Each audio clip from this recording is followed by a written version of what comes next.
And unmute all of it.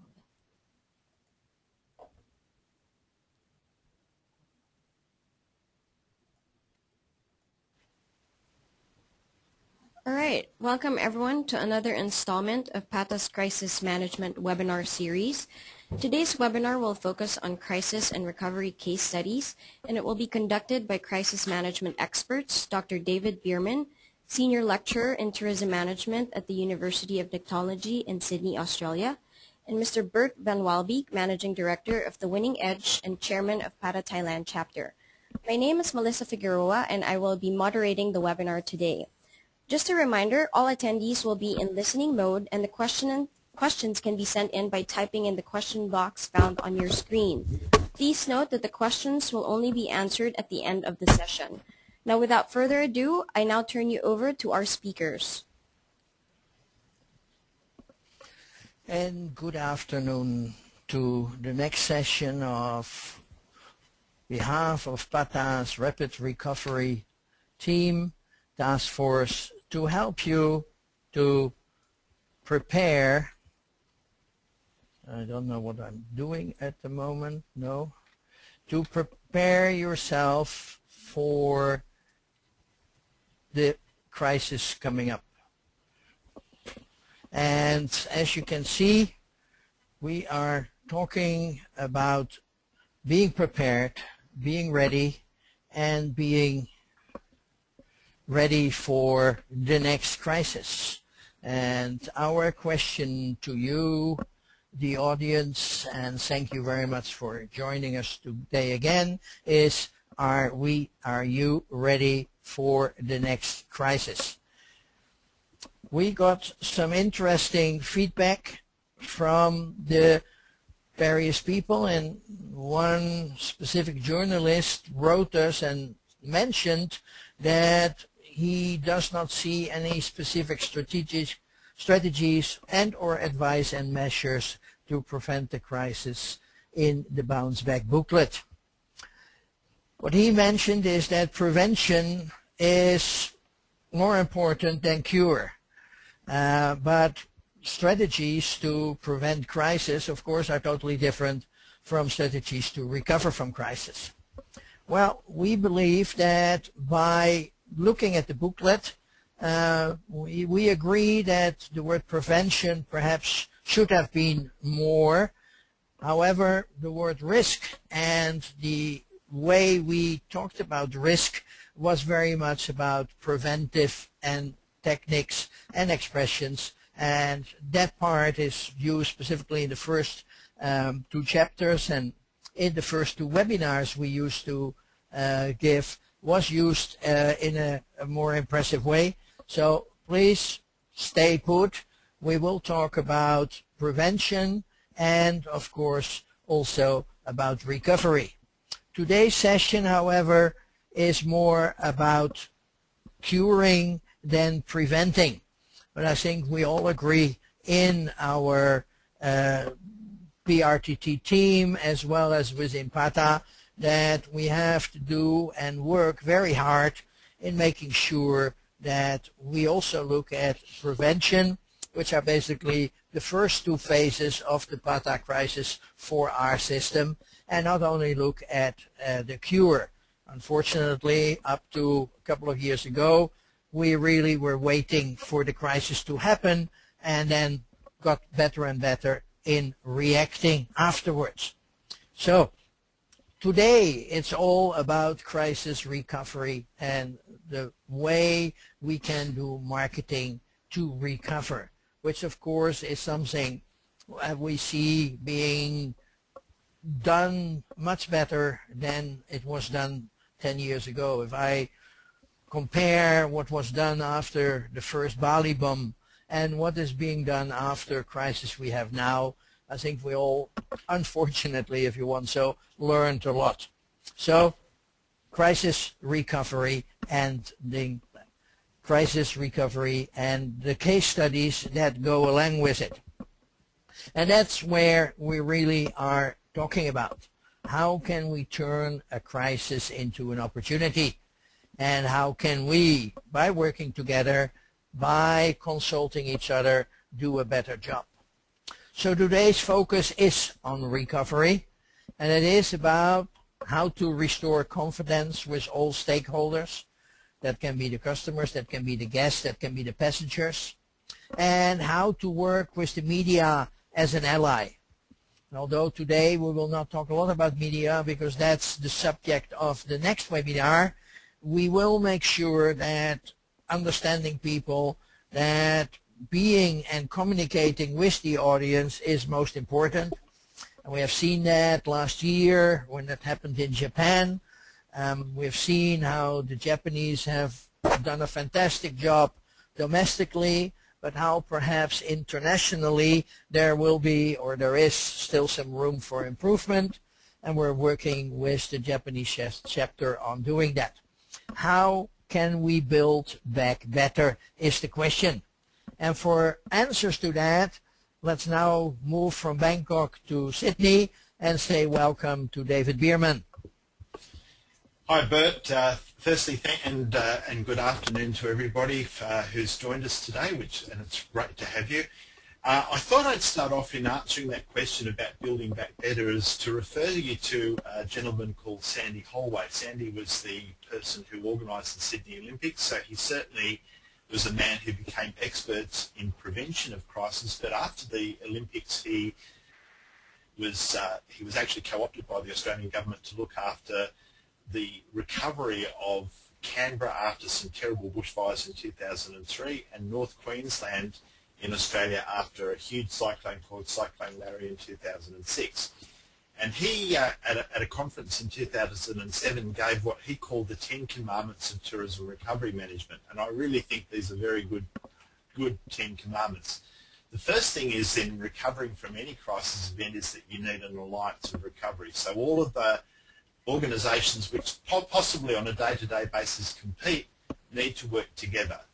That's the government, private companies, and of course working with the media as part of the recovery team. We need also to build a machinery of all those organisations to advance recovery together, so that we find in tourism, hoteliers, tour operators, airlines, transport providers all need to be working together to advance recovery, as well as destination organisations. And the government plays a very big role, whether it's a national government, a state, a provincial or a local government, and that will vary according, of course, to the area that was affected by the crisis in the first place. For recovery, timing is everything. So the messages that an organisation or a destination gets out immediately is very, very important indeed. So they're the first bit, and of course you work very closely with the community. Public communications, of course, have got to be centralised. Everyone needs to have a common message. We also need to, when we're recovering from a crisis, we start looking at a process with a planned timeline. We need to know what outcomes we hope to achieve, and we need to look at successful models as a basis on which to work. The other thing too, which is important in recovery that Sandy said, was people are more important than budget. So money the amount of money you spend in recovery might be considerable, but the idea is that you're going to improve things. Finally, good recovery is also based on good contingency plans. So if you've prepared for a crisis and part of your crisis preparation is recovery, you then will, of course, be able to build back better. Now we might just move. And this comes back to the critical question of what actually is involved in building back better. I recently came back from Japan, where one of the things that the Japanese do incredibly well is to make sure that their building standards are conducted in such a way that the likelihood of a building being affected by an earthquake is minimised. So sometimes we need to build our infrastructure. We also, too, it's important to make sure that organisations, be they government organisations or private businesses, have learnt from what's happened in a particular crisis and improve their crisis management procedures. So learning from mistakes is really everything. We also, too, need to improve the degree of solidarity and cooperation between the tourism industry and the local community. And part of that is to work better with emergency management organisations. There's also, too, we need to see the government seeing tourism and treating tourism as something which is going to be a valuable thing for the entire community. We also too find that a crisis, and part of the recovery process, is we might change or enhance or alter the way we market our destination. As Bert has often said, a crisis is both danger and opportunities, and an opportunity to recover is to build a new image for business. I've just been seeing a terrific example from Christchurch about how Christchurch is actually changing the way it's imaging itself after the earthquake that happened last year. We've also learned to improve our emergency management procedures so that tourism is linked into that, and also too from a crisis we often learn lessons about improving security. Okay, if we move along to one of the key issues about crisis is the issue of perception. Quite often, and again I saw this in Japan recently, a lot of people have a perception of Japan as being an entire country that's radioactive, when we know that the radioactivity problem in Japan is confined very largely to the area around the Fukushima plant. So making sure that we give an accurate view of what actually has happened in a crisis and the extent of that danger area is really important, because usually it's a lot smaller than sometimes the media lets us believe. And we've seen in many cases that something which the media created as something being very big was actually a lot smaller. In Thailand, for example, the floods, which were very, very bad in some parts of Thailand, didn't affect tourism operations in many other places. Generally speaking, the more sensationalist side of the media likes to focus on bad news. As Rupert Murdoch, who's in the bad books at the moment, said, if it bleeds, it leads. It's very, very true. So we need to make sure that whether we're a business or whether we're a destination, we really understand and learn about dealing with perception. The first thing about perception is you need to be in contact with the people who shape perception, be they media, be they tour operators, be they airlines, etc.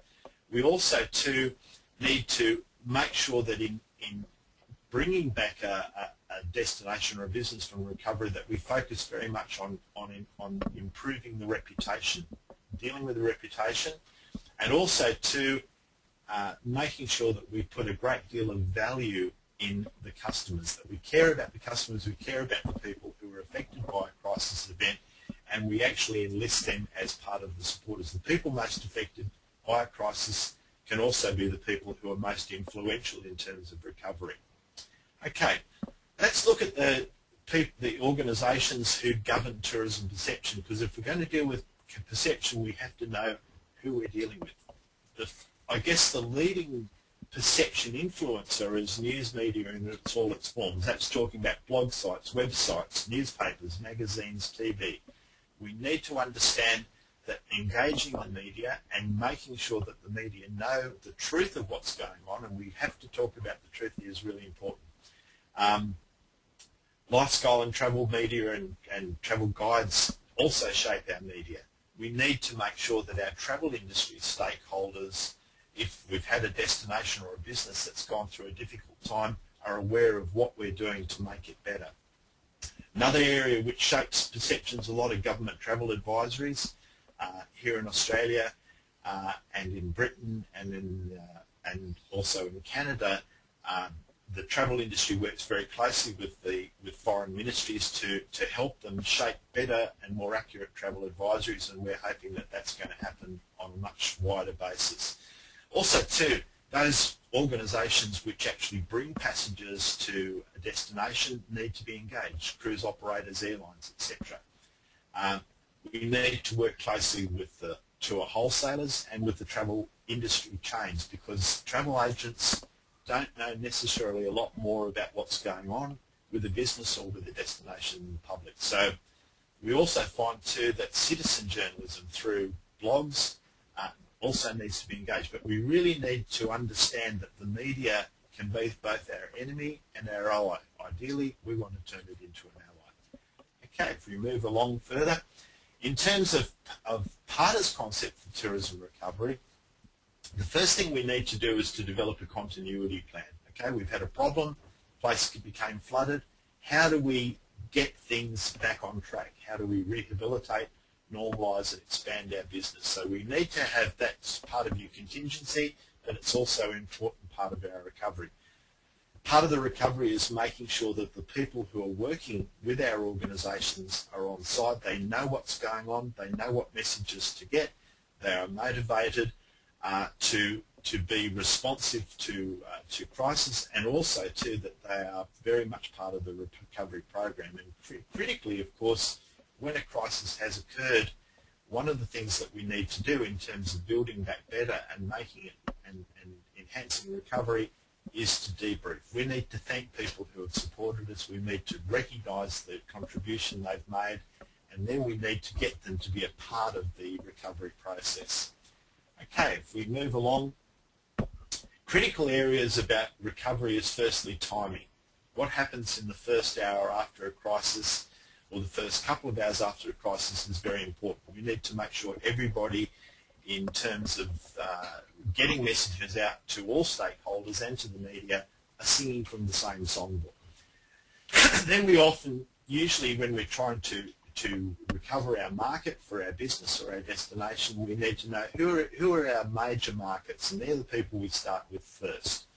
Then I usually worked it under three levels. We call what we call stalwart market, the people who are our loyal supporters, the middle market, and then there's what we call the discretionary travel, the people who might come once in a while. But let's focus on your 80%, the 20% of people who give you 80% of your business.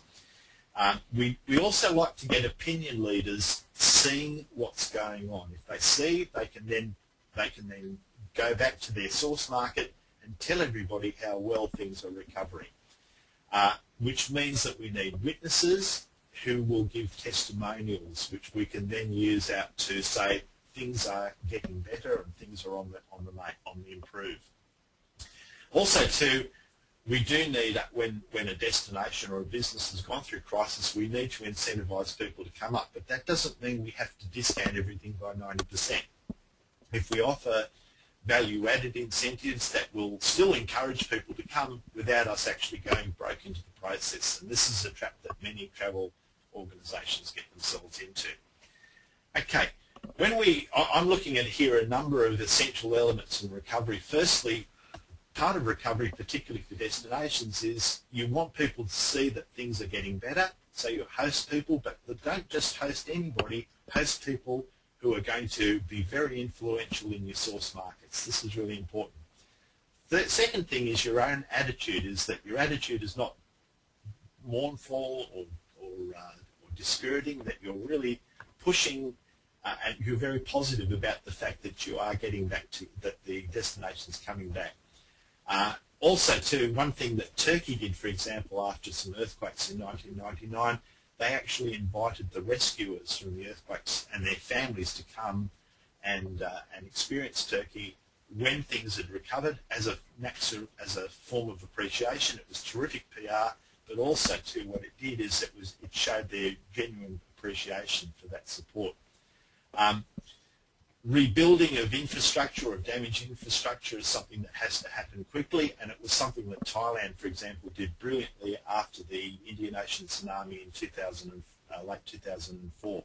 They built the roads, they got things up and running very, very quickly indeed. And you focus, obviously, on those things which get people to move around. In summary, recovery is very much a team effort. It's a team effort between government and private enterprise. It's a team effort between sometimes usually competing companies, and it's a team effort also too within organisations. Okay, if we move along, we talk about debriefing, and we look at really what happened, how we responded to the crisis, how we got recovery, how can we do it better? What did we learn? How can we do it better? Just move along here. Critical issues is how well did we cater to the needs of victims. They're the most important people. We always have to look after victims first. Again, if we look at the response to the Japanese tsunami and the Indian Ocean tsunami and the Christchurch earthquakes and the Queensland floods, the one thing they all had in common was victims came first. victims and their families. We also look at what changes can we make to the contingency plans which might improve it or improve our response, which is important, and any adaptations that we need to make to our training within our organisation or our destination. Critical thing that the UN World Tourism Organization has been looking at, which I support 100%, is how well are we liaising with emergency services and government departments in not only preventing crises from happening in the first place, but enhancing recovery. Okay, so another issue which is important is how well did we liaise. I'm always a bit careful about managing the media, but how well did we ally ourselves with the media? How did we inform the media? Can we improve our communication? Was our message simple? Was our message the right one? Do we have to amend it so that we are getting a message of recovery across? Did we exaggerate? Did we lie? We always have to tell the truth. So fundamentally it's about making sure that our risk management system is effective, and always we're going to learn to do it better from, unfortunately, every time we have a problem. Okay. Finally, and most importantly, and I think this is a really critical thing, Bert's said this many times, I agree with him 100%. A crisis is both a danger, but most importantly in terms of recovery, it's an opportunity. A lot of destinations, a lot of businesses have re-imaged themselves, remastered themselves and remarketed themselves from a crisis. I had a great presentation from the head of Christchurch Tourism in New Zealand, and Christchurch has totally changed the way it's marketed itself since the earthquake of 2011, and they've used that crisis as an opportunity to re-image themselves. Okay. When we look at top priority issues, firstly, of course, we look at victims. Victims come first, and those 2 points in the beginning there show that. We need to sometimes get people out of a problem area. We also need to make sure that all the victims and the families of victims and the loved ones of victims victims really come first. We also need to make sure that our travel industry partners are well informed of what's going on. So they're our top priorities. If we move in the second part of cost assessment, which is our next slide, we need to look at, for example, how much is the recovery process going to cost and where are we going to source the funds from? In many cases, this is where governments really come into it, because governments do have discretionary amounts of money to throw at recovery, and governments do have a responsibility, because the tourism industry particularly employs so many people to help out. So we need to have, as well as looking after victims, we also need to look after the accounting of that area. Okay, we might just move along. Okay. For hotels and resorts, one thing which is really important in making sure that recovery can happen quickly is, do we have good registration procedures so we actually know where guests are? We know which guests were uninjured, we know which guests were affected by a crisis. We also need to do a costing for hotels. There's also very important with any business, be it a hotel or a tour operator or anybody else, particularly with hotels, we need to have a central point of contact and a person who is going to be the spokesperson. So we need, what happens in the first hour in particular is critical. We've heard, because of the 24-hour, 7 days a week news cycle, which is very instantaneous news, CNN and other organisations are going to be asking the spokesperson straight away what's going on, who's been affected, how many people are injured. Those facts need to be with them within the first hour. So the first hour is really critical. Who are our stakeholders if we go to the next slide here? Well, obviously, next of kin of guests, staff are obviously important. They're number one. Second, people are, of course, booking agents and wholesalers who look after guests. Really, really important that they know what's going on and they know who may have been affected or who was uninjured by a particular crisis. Then, almost at the same time, there needs to be good liaison with regional police emergency management organisations. This is really important. If you're part of a multi-chain of hotels, for example, like the International Hotel Group or the Accor Group, making sure that the head office of the chain of the organisation is kept well informed of what's going on, because many inquiries will come to them. And also to making sure you've got liaison with the regional or national tourism organisations. So most of those things should be in place before the crisis happens, but once they are there, making sure those communication lines are open very quickly.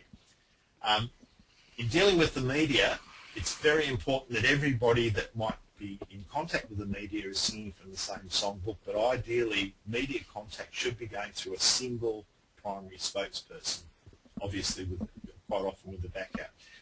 Very important to make sure that whatever is said to the media is honest and, more importantly, verifiable, because quite often the media is going to try and find out something behind the story, or they'll go to a disgruntled employee.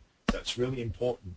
Nobody gets blamed. It's important to make sure that as an organisation we're all trying to work together to solve the problem and to build up recovery. Make sure your website's updated, because your website is a fantastic way of communicating instantly to all your stakeholders. So all of these things are very important. One thing which is a critical area too in terms of dealing with a crisis, particularly in a destination crisis, is what we call using the isolation strategy. Now, we had floods. There were floods in Thailand at the end of last year, and one of the things that the Thai Tourism Authority did particularly well was to tell people and to tell the media where the floods were and where the floods weren't, how the transport arrangements could be done within Thailand, which areas were transport working, where it wasn't working. These are very important to get those facts out into the marketplace, because quite often when a media reports that there's been a flood somewhere, we assume a whole country was flooded. So we need to isolate the problem and put it into the context of where everything is working as per usual.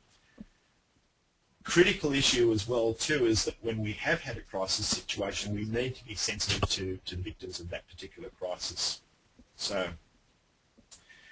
for airlines and for cruise operators and for tour operators, is when there has been a crisis in a particular area, and it's something I know that happens quite a lot now, airlines need to be a bit more flexible about their cancellation conditions. And we've usually found too that it's something that airlines and tour operators and hoteliers have been very, very good about.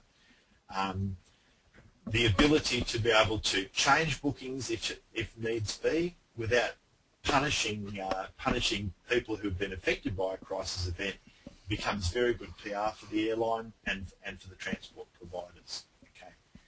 And I'm really happy now, after having sort of talked about the general issues, for Bert to talk about a great part of success story, which is of course the handling of the SARS epidemic with Project Phoenix. So over to you, Bert. Thank you, David. And yeah, as far as we can talk about success stories when we talk about crisis management, I think the big eye-opener for the tourism industries really was the SARS case. We had some other events, and the Bali bombing happened a few months before SARS, but it was still very local. And then when the Asian and eventually it also hit Canada, we started realizing that crisis is not something we just can put our head in the sand and think that goes by. The success story of PATA, or the way PATA handled the SARS situation, is now part of a history of what they call the Project Phoenix story. It's talking about global communications, it's talking about how everybody was working together, and how 15 national tourism offices were able to link together and to create some beginning of a cooperation that went beyond the one destination or the one company. I don't think I have to talk too much about SARS. It happens, and it was mainly in Southeast Asia as well in Hong Kong and China. Taiwan got hit too, and eventually also. It all happened in February, or it started happening in February, and it became a very similar situation as pneumonia, but in this case it was called the severe acute respiratory syndrome, or SARS. We already saw it in China in late 2002, but unfortunately at that moment it was not recognized as a potential danger. You might have heard also that in the beginning the China government denied there was SARS, and eventually it was the press digging and digging and digging, and it's a good example of don't deny anything because the press might or will find out eventually. It then transmitted through traveling and through traveling people to places in Hong Kong, Singapore, and it was really the burst in Vietnam and specifically in Hanoi where this Italian doctor really put his finger on the SARS as an epidemic and started alerting the World Health Organization, and slowly but surely it became a major incident. There were some cases in Canada, and in general there were 24 cases, 24 countries, and total cases of 8,800. And as you can see, unfortunately 775 people died because of SARS. Now, from a medical point of view, that is definitely not an epidemic, but from a press point of view, it became a major news story, and it became something that unfortunately was quite often blown out of proportion. So let's be prepared, and let's realize that SARS is still around, and that we are still fighting to recognize medically how to cure SARS. There's a lot have happened, and a lot of people are doing a much better job, from washing hands until medical checks. But as you can see, it is still existing.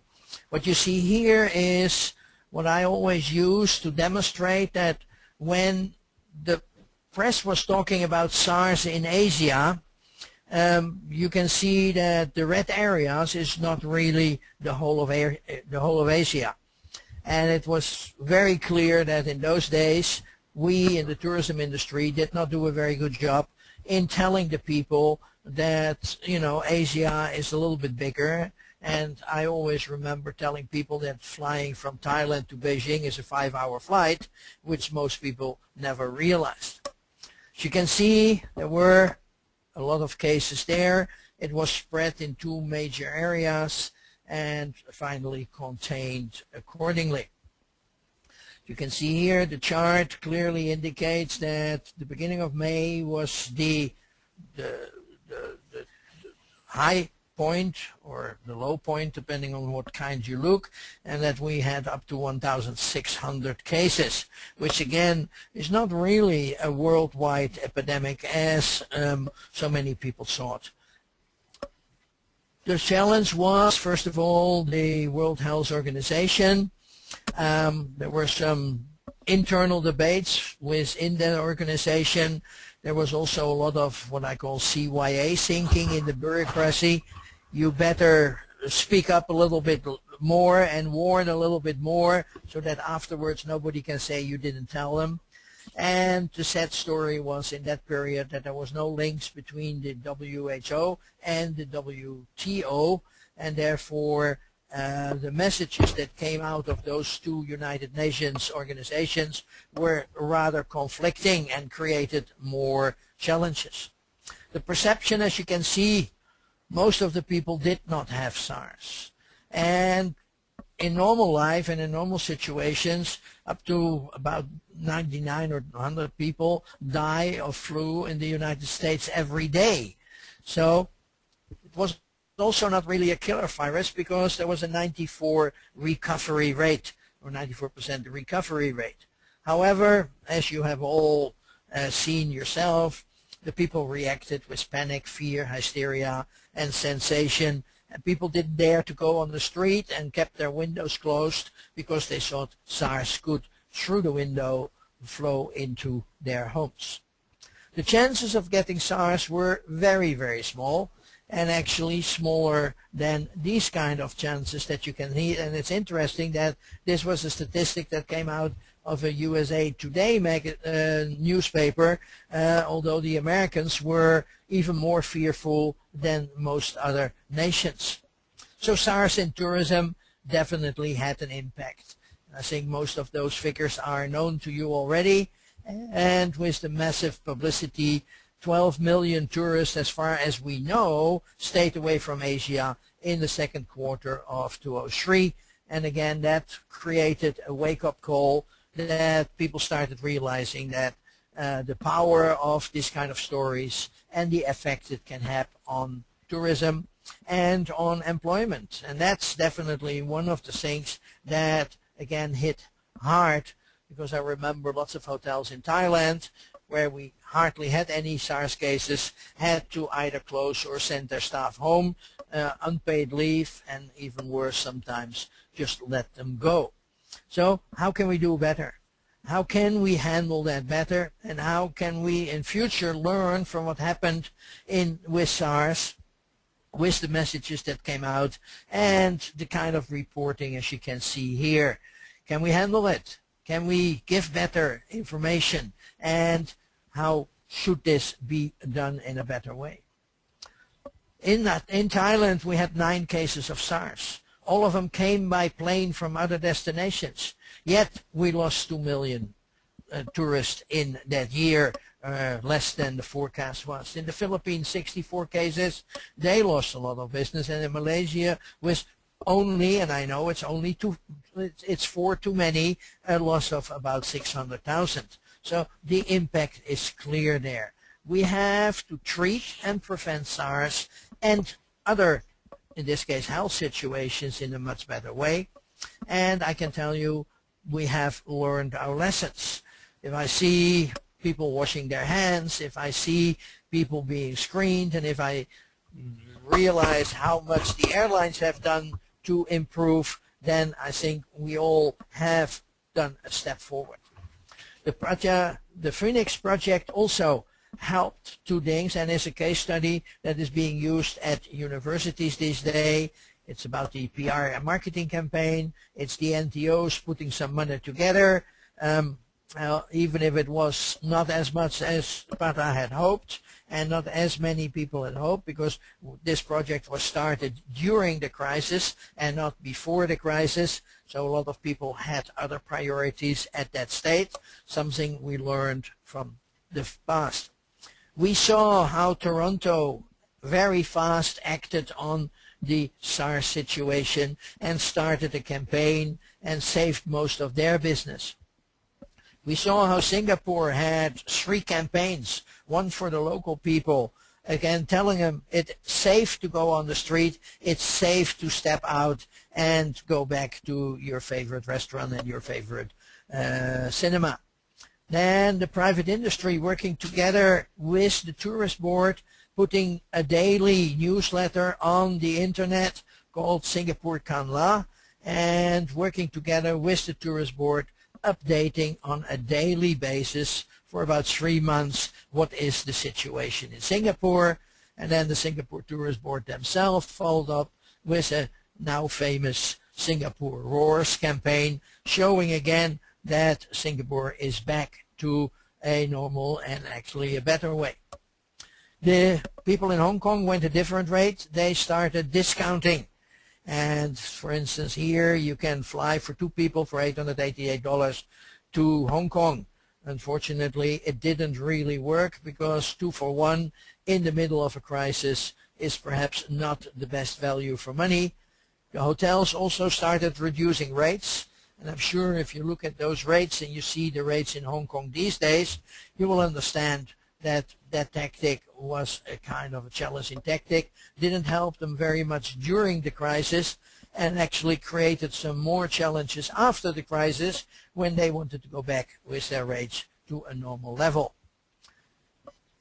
As we are talking quite often about the press not helping us, credit goes to the various travel trade issue or magazines in those days, helping Travel Weekly as well as other helping us to get the message out and that things are working together better.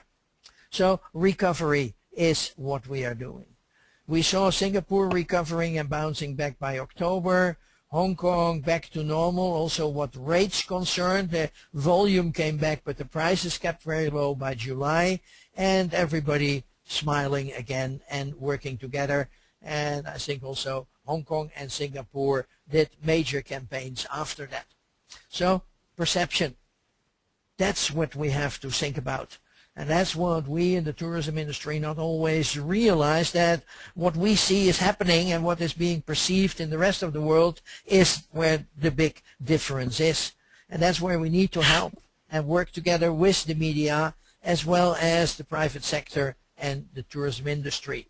So let's work together, and that's why we are working on this project, why we are working together, and why we're reminding you of this project. And there is a case study and there's an information booklet about this available in the PATA library, so not too much about it. Of course, result of that was this booklet also, which was the beginning of PATA's advocacy about crisis management. You can download, or you could download these days, and you still can download that booklet. PATA started the travelwithpata.com, again turning out a lot of positive stories and accentuating the positive instead of looking at the negative, and was very active also in recovery by having the senior management of PATA speaking out at many occasions. So a success story. Perhaps the Phoenix was not as successful as we had hoped it to be, but we definitely learned our lesson. And based on that, we have learned how to turn failure into success also. As a result of that, we tried within PATA to start what we call PEEP, the PATA Emergency Information Exchange Panel, which was based over the different chapters. That didn't work too well, so we tried another way, and after this PEEP program dying hard, we came up with what you now know is the PRRT, the PATA Rapid Recovery Task Force, which is a team of people around the world trying to keep you updated and monitoring crises that can help. Looking at proactive training, this webinar is an example of that, and reactive communication. So training, making sure you understand what are the systems of PRR and how can you implement them. How can we work together with you and WTO, and how can we address the travel advisories, which is going to be one of our priorities of the PRRT in this year's sessions. Also reactive. How can we offer you? We're talking about task forces, and we're working on a concept of offering task force and how to finance that. We're alerting and of course working together. We now have developed an activation progress, and we will be working with all of you who needs our help to find out who can be your spokesperson and how to handle the media queries. So let's do something. Don't make the mistake to say there's nothing we can do. Every little step will work to create the success, and even if we make some steps and sometimes fall on our face, by doing it time and time again, you, the audience, and we here in PATA will do a better job. And that's where David comes in to finalize this with a guideline of a 10-step process on helping you to work on recovery. And therefore, David, back to you. Thank you very much, Bert, and thanks for that terrific coverage of the of Project Phoenix, which was really what we call a template, a global template on recovery from crisis. I'm going to give you a couple of 10 very quick steps, and I know time is short, so I'll be quite quick. First message that we need to get when we're going through the recovery process, whether we're a destination, whether we're an individual business, is to let people know we're open for business. We're back. Quite often you hear of a place that's gone through some difficulties and you want to avoid it. I do these sort of seminars all over the world, and the first message is let people know that we're back, and also to particularly make sure that people who are your regular clients are well aware of that. That's really important. So form a working alliance, we're back in business. Second step, which is really critical, is making sure that everybody is well aware of the facts. Is your business, is your destination accessible by all forms of transport, or by some say what's working, what's not? That's obviously, we try and focus on the positive, but we don't pretend that the negatives don't exist, because we've got to tell people the truth. The truth will also, too, enhance our reputation long term. Okay, third one. We need, usually when it's a destination particularly that's been affected by a natural disaster or some other crisis, is let's work together. Hoteliers working with tour operators, working with transport providers, to make sure that we're all providing joint recovery. That includes marketing and advertising together. Quite often a national tourism organisation or a local or a regional tourism organisation will do what we call club advertising. Joint venture recovery always works, and it also cuts down on the cost for each player. Second thing is, who are our key source markets? Let people know that things are actually on the move for the better. So that means making sure that travel agents, tour operators, airlines are well aware of that. If you find that it's worth doing it, let them see it for themselves. It's better that somebody else blows your trumpet than you blow your own trumpet. We talked earlier about flexible cancellation and postponement conditions. That will also build confidence, because you want to make sure that people do come back, and if they feel that they needed to get back to their home place in the first place, they'll be more likely to come back later on. Step 5, we talk about alliance marketing, and it's interesting, for example, when the tsunami occurred in the Indian Ocean countries, that Thailand worked closely with Sri Lanka and other destinations to encourage all the people to come back to all those areas. In Japan, there's been a national campaign to recover tourism to Japan, because even though the tsunami occurred mainly in the area of Sendai, all of Japan was affected, so all of Japan needed to be part of the recovery process. An earthquake happened in Christchurch, New Zealand last year, but it affected all of New Zealand, and all of the resources of New Zealand tourism needed to get together to encourage people not only to come back to Christchurch, Canterbury area, but also to all of New Zealand. Second step, one thing which Bert mentioned in his discussion of Project Phoenix is quite often the biggest temptation for the travel industry is to offer a really big discount, 90% off. Yes, it'll attract people, but you'll expect all the tourism product to stay 90% off. I call it the financial striptease. Everybody loves you to drop your prices and expose your bottom line, but the thing is they're not very happy when you want to put your clothes back on again. And this is really important when it comes to making sure that you offer incentives which are financially and business and sustainable. Step number 7. Here's the opportunity that comes through. Here's a chance for you to either re-image your business, re-image your destination, remarket it. There are countless examples, but Thailand is quite a good one, where the land of smiles became amazing to Thailand after the red shirts and the yellow shirts area. So in other words, sometimes we might find things in our business or destination which we perhaps didn't think of advertising or promoting before, but we look at a new beginning, and that's really important. Step number 8. Apart from discounts, obviously value-added benefits, perhaps highlighting different areas, little gifts which might not cost a lot but have a perceived great value. Perception, as Bert has said and I've said, is very, very important. So sometimes it's the little things that have great perceptual value, which can be better than just giving a flat discount, which will ruin your business in the long run.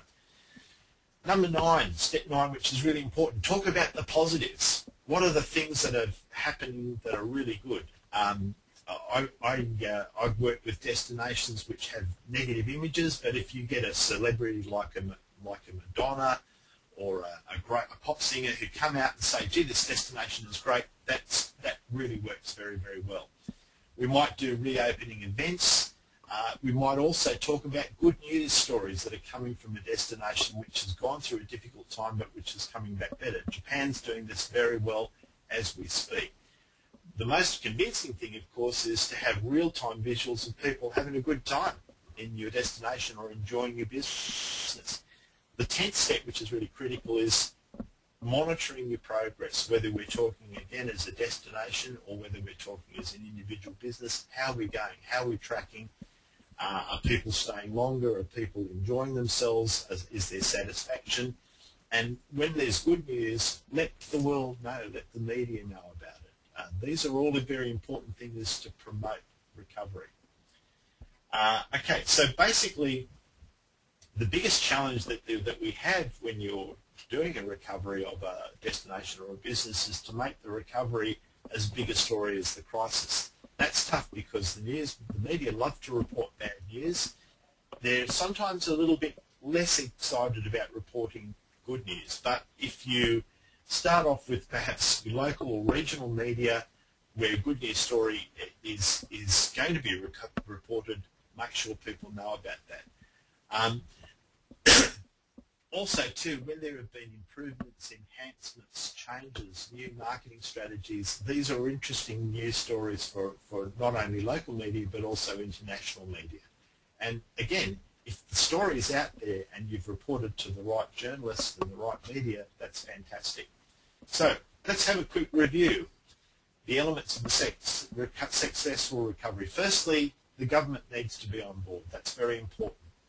That the travel industry segments, whether they be transport, whether they be attractions, whether they be operators, etc., are working together. Oh, we seem to have disappeared off the line. Not to worry. Okay, yes, we're back again. Okay, we need to manage. Again, we need to engage the media. If you don't tell the media what's going on, they're not going to report it.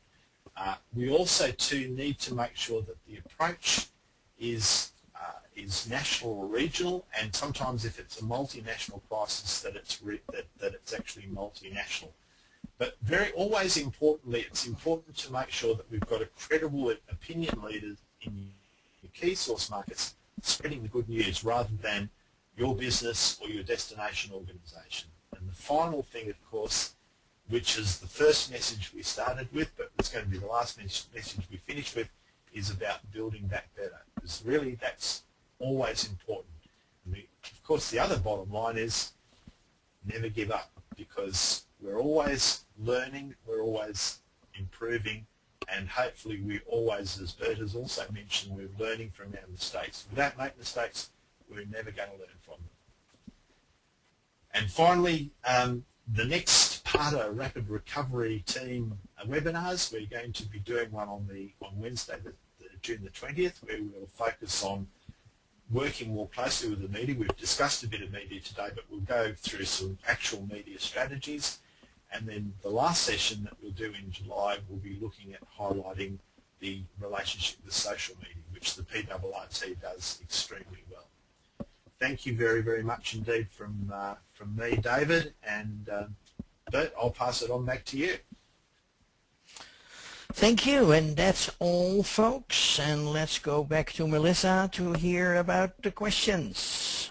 All right, so if there's any questions, at the moment I'm not seeing any questions on the question box, but I do encourage all of our attendees to send in their questions so that our speakers can address them.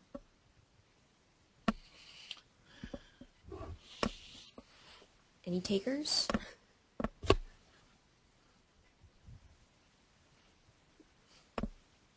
Yeah, no questions so far. No questions. Yeah. Well, if there are no questions, it means either we're very good or we're very bad.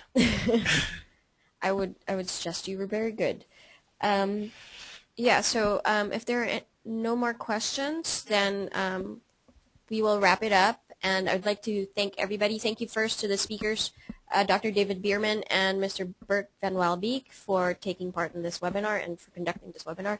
And thank you everybody for attending this webinar. Please do keep in mind that we will have the next crisis management webinars on June 20 and July 18.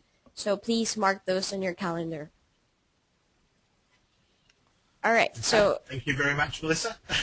Okay. Thank you, Melissa. Thank you. No, thank you. Over and out. All right. Okay. Thank you so much, everybody. Okay. Bye-bye. Bye.